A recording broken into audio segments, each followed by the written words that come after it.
Hello viewers, আসসালামু আলাইকুম। আমার বাসায় বিয়ের অনুষ্ঠানের কারণে ভিডিও বানাতে পারিনি, আপনাদের কাছে দুঃখিত। 14ই ফেব্রুয়ারি আজ প্রথম, এজন্য মনে মনে ভালোবাসা দিবস অনুষ্ঠানে আজকে একটা ভিডিও বানাই। এদিন ভুট্টা চাষি ভাইরা দেখেন, দ্বিতীয় সেকে সার বাগাইছি, গাছ ইনশাল্লাহ খুব সুন্দর হয়েছে।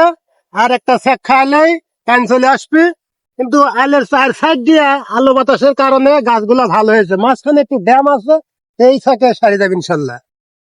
আপনারা জানেন যে তার ভুট্টা বইয়ের পাশাপাশি একটি ভেন্ডি বই রয়েছে। আমরা এখন সেখানে যাব এবং আপনারা ভিডিওটা দেখতে থাকুন। কমেন্ট করুন আমাদেরকে ভিডিওটা কেমন হয়েছে।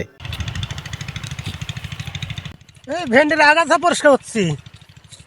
আর ভেন্ডি গাছ তো বেশি বড় হয়নি, কারণ কি? ভেন্ডি এখন শীতের সময় বাজান এটা বাড়ে কম। এই যে কলি এসে গেছে, এখন সার সার দিব, কাল পরশু সেকটা সার দিব, তাহলে ইনশাল্লাহ হয়ে যাবে। কি সার দেবেন? প্রথম দিব টিএসপি দিব আর লাল সার, দুইটা বাগাবো। দানাদার দিব সাথে, পোকামাকড় যেন চলে যায়। আর সেচ দেবেন কবে? এই আগামীকাল। আর এই ভেন্ডি ধরার কি সম্ভাবনা আছে? হ্যাঁ ইনশাল্লাহ। দেখেন কলি এসে গেছে, প্রত্যেকটা গাছে 3-4টা কলি এসে গেছে। আর মোটামুটি 15 থেকে 20 দিন পরেই ভেন্ডি ওটা শুরু হবে। হ্যাঁ ইনশাল্লাহ, গাছ খুব সুন্দর হয়েছে।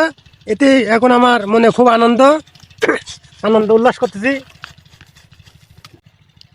বয়স আমার বেশি না, ওহরে টুকটুকির মা, চুলগুলা পাইকা গেছে বাতাসে।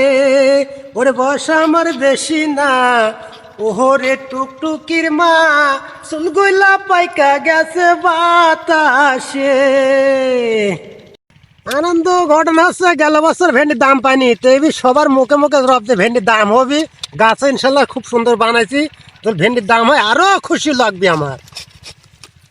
প্রথম দিকে তা আপনার কতটা ভেন্ডি ওঠার সম্ভাবনা আছে? প্রথম ইনশাল্লাহ আমার সবই হয়তো তা 3 মণ 4 মণ করে উঠবে, প্রতিদিন 3035 টাকা আসবি একদিন পর পরই।